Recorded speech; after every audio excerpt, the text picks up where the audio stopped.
ओम नमः शिवाय। नमस्कार दोस्तों, स्वागत है आप सभी का हमारे YouTube चैनल पर।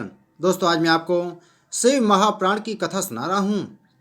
ब्रह्मा जी ने कहा, हे नारद, हिमाचल ने भी इस विवाह के लिए अपने भाई बांधव तथा समस्त नदी नद एवं समुद्रों को स्त्रियों सहित निमंत्रण किया और अपने नगर को भली भांति सजाया।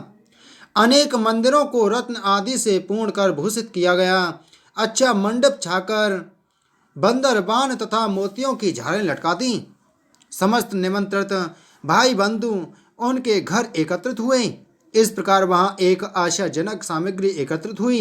हिमाचल ने अपने दान से सब याचकों को संतुष्ट किया। प्रत्येक ने अपने को सुसज्जित किया तथा अनेक प्रकार के साज सजने लगे। स्त्रियों के समूह ने एकत्रित होकर गिरजा को स्नान कराया। जो जो कुल देवता आदि की पूजा नियत है वह सब गिरजा से कराई गई। तुमको शिवजी की ओर से देवताओं ने पहले हिमाचल के पास भेजा, जहां तुम्हारा बहुत ही आदर सत्कार हुआ। सब रीति रिवाजों के पूरे हो जाने के पश्चात हिमाचल ने पहले अपने पुत्रों को बारात की आगवानी के लिए भेजा तथा स्वयं भी बारात आने की प्रतीक्षा करने लगे। जब बारात निकट पहुंची तो हिमाचल स्वयं अपने समस्त भाई बंधुओं सहित आगवानी के लिए चले। वे बारात की शोभा, असंख्य सेना तथा विचित्र सामग्री देखकर साथियों सहित आश्चर्यचकित हुए। उन्होंने हम सबको झुककर प्रणाम किया तथा बहुत कुछ स्तुति की। तदुपरांत रहने के लिए एक बहुत अच्छा स्थान दिया। ब्रह्मा जी बोले, हे नारद, बारात की उस शोभा का वर्णन किसी प्रकार नहीं किया जा सकता।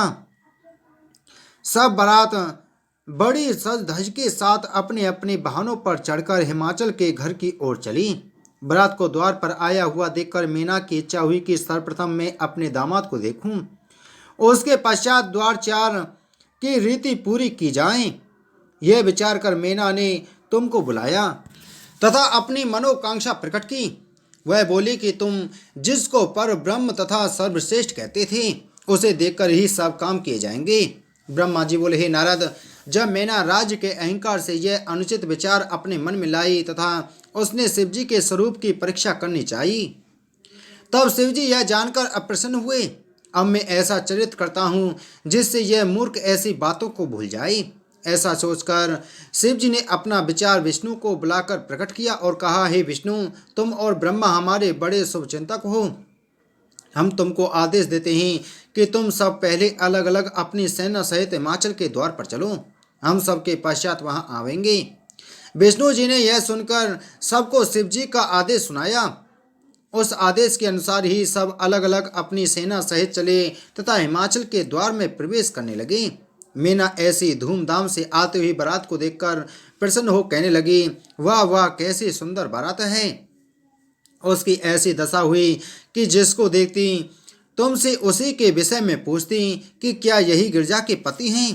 पहले जब मीना ने गंधर्वराज वसु को देखा तो तुमसे कहा कि क्या यही शिव हैं। तब तुमने उत्तर दिया, यह तो शिव की सभा में गाने वाले हैं। यह सुनकर मीना बोली कि जिसकी सभा में गाने व नाचने वाले ऐसे हैं, तब वह मुझको कब दिखाई पड़ेंगे। फिर मीना ने यक्षों के स्वामी मणिग्रीव को देखा और तुमसे पूछा कि क्या यही शिव हैं। तुमने उत्तर दिया, नहीं।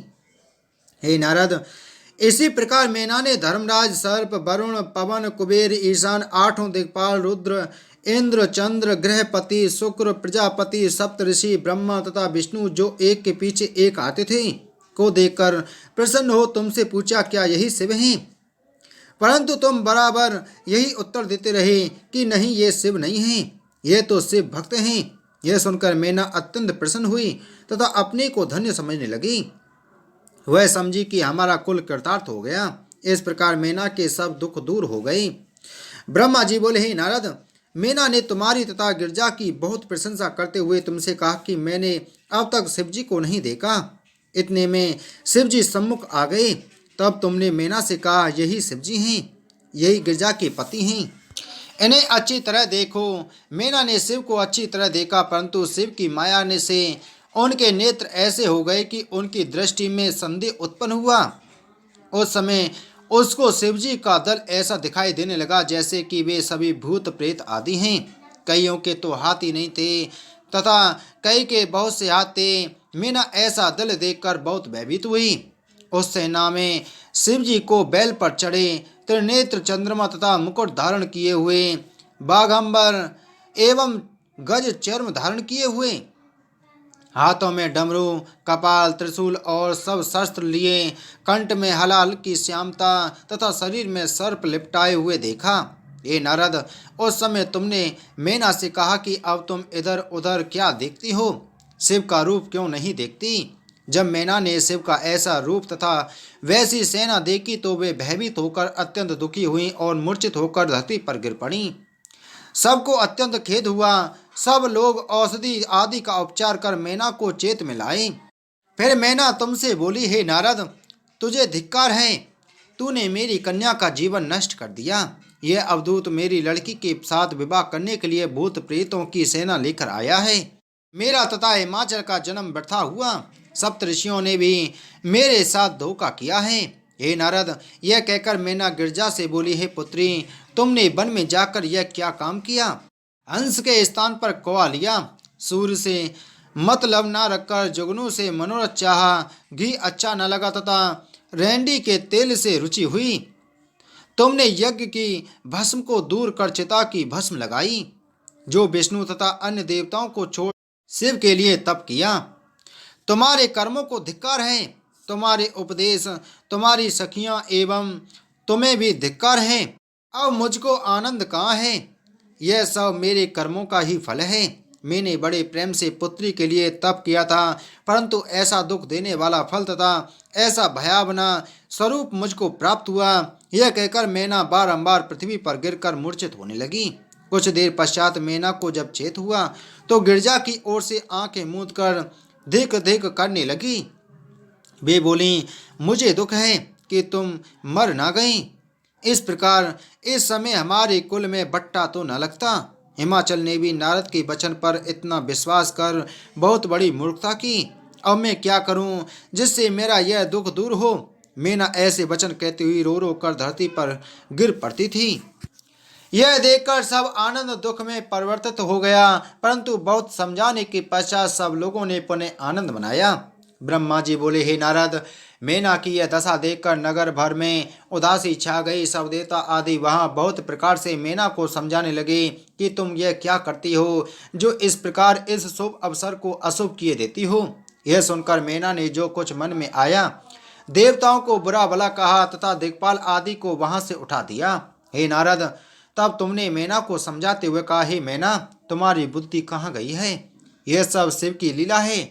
शिव जी पर ब्रह्म हैं, उठकर अपना सब काम करो। मैना ने तुम्हारे इस प्रकार के वचन सुन दूर दूर कहकर तुमको फटकारा। तब सप्तऋषि अरुंधति सहित वहां आकर मैना को समझाने लगे। मैना ने उनको भी क्रोधित होकर वहां से निकाल दिया। जब मैंने अच्छी प्रकार से शिव की स्तुति की तब मैना मुझको अत्यंत क्रोधित होकर बोली, चुप रहो, ऐसी व्यर्थ की झूठी बातें मत कहो। अंत में हिमाचल ने वहां जाकर मैना को बहुत समझाया और कहा, संसार के स्वामी तथा पिता शिव मेरे द्वार पर आए हैं। तुमको ऐसा अनुचित कार्य नहीं करना चाहिए। देखो, एक बार पहले भी वे शिव जी मेरे यहाँ अवधूत स्वरूप धारण कर आए थे तथा ऐसे नाचे गाए थे कि स्त्री पुरुष सब अधीर हो उठे। उन्होंने यहाँ ऐसे ऐसे रूप दिखलाए थे कि उनको देखकर मैं और तुम दोनों ने गिरजा को उन्हें देना स्वीकार कर लिया था। इस प्रकार हिमाचल ने अनेक उदाहरण देकर मैना को समझाया, परंतु मैना के मन में कुछ न आया। तब मैना की यह दशा देखकर गिरजा बोली, हे माता, मैं शिवजी के अतिरिक्त और किसी के साथ विवाह न करूंगी। यह बात किस प्रकार हो सकती है कि सिंह का भाग सियार प्राप्त करे? यह सुनकर मैना क्रोधित हो उठी। हे नारद, जब मैना का क्रोध शांत न हुआ अपितु वह और बढ़ता ही गया। तब विष्णु जी स्वयं वहां मैना को समझाने के लिए गए। ब्रह्मा जी बोले, हे नारद, विष्णु जी ने वहां पहुंचकर मैना को समझाते हुए कहा, हे मैना, तुम शिव को नहीं जानती हो। वे सबसे बड़े, सबके स्वामी तथा अनादि हैं। उन्हीं से प्रकृति, पुरुष, सनकादिक, मैं तथा ब्रह्मा आदि सब उत्पन्न हुए हैं। वे और मैं उन्हीं की सेवा करता हूँ। अनेक स्तुति करने के पश्चात विष्णु जी ने फिर कहा, सबको शिव जी में और शिव को सब में समझो। जिस प्रकार एक शरीर अनेक प्रकार के वस्त्र धारण करता है, उसी प्रकार शिव जी को भी समझना चाहिए। शिव जी की भक्ति बड़ी आनंददायक है। मैं उन्हीं की शक्ति से सब कार्य करता हूँ तथा उन्हीं के तप से मुझको चक्र प्राप्त हुआ है। सब देवता शिव जी की सेवा से ही अमर हो गए हैं।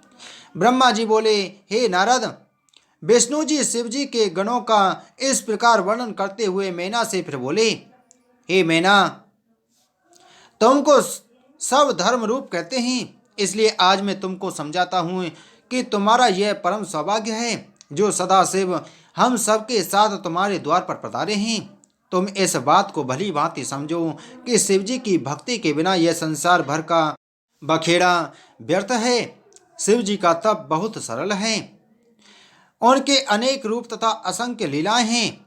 जिस प्रकार तुमने तब अनेक रूप देखे थे, उसी प्रकार उनके अब भयानक स्वरूप को भी देख लिया। जो मनुष्य किसी को कुछ देने के लिए कहे और अंत में अपने वचन का पालन न करके ना दे, उसके बराबर और कोई पापी नहीं। अब तुम उठो तथा अपना काम करो, शिव जी तुम्हारा कल्याण करेंगे। मैं तुमसे सत्य कहता हूँ कि शिव और गिरजा का विवाह अवश्य होगा। ब्रह्मा जी बोले, हे नारद, विष्णु जी के मुख से इस प्रकार के पवित्र वचन सुनकर मैना को कुछ ढाढ़स हुआ।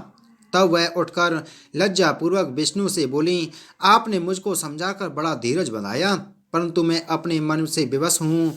वह बात को समझकर भी समझने की शक्ति नहीं रखता। मेरा हृदय यह कार्य करने को नहीं चाहता। हे नारद, यह सुनकर विष्णु जी ने तुमसे कहा कि तुम शिव जी के पास जाकर निवेदन करो कि वे मैना के हृदय से अपनी माया को खींच लें, जिससे मैना अपनी यथार्थ दशा को प्राप्त करे और गिरजा का विवाह हो सके तथा सब मनुष्य प्रसन्न हो जाएं। हे नारद, तुम विष्णु जी की आज्ञा पाकर शिव जी के चरणों में पहुंचे तो शिव जी विष्णु जी की इच्छा जानकर अत्यंत सुंदर हो गए। उन्होंने एक मुख, दो नेत्र, चंपा के फूल के समान शरीर का रंग तथा सब प्रकार से मोहक रूप धारण कर लिया। उन्होंने अपने शरीर को उत्तमोत्तम रत्न एवं जड़ाऊ वस्त्रों से भूषित कर दिया। अग्नि के समान चमकते हुए मस्तक पर चंदन, कस्तूरी, अगरू, कुमकुम, इत्र आदि लगाई। मणि जड़ित अंगूठियां हाथों में पहनी तथा नेत्रों में काजल लगाया। उस समय समस्त संसार की सुंदरता एकत्रित होकर शिवजी में स्थित हो गई। हे नारद, जो पर ब्रह्म आदि मध्य अंत रहित तथा सृष्टि उत्पन्न करने वाला है, उसने ऐसे रूप से प्रकट होकर कैसी कैसी लीला की। हे नारद, तुमने शिवजी का ऐसा सुंदर स्वरूप देख अत्यंत आनंद मनाया।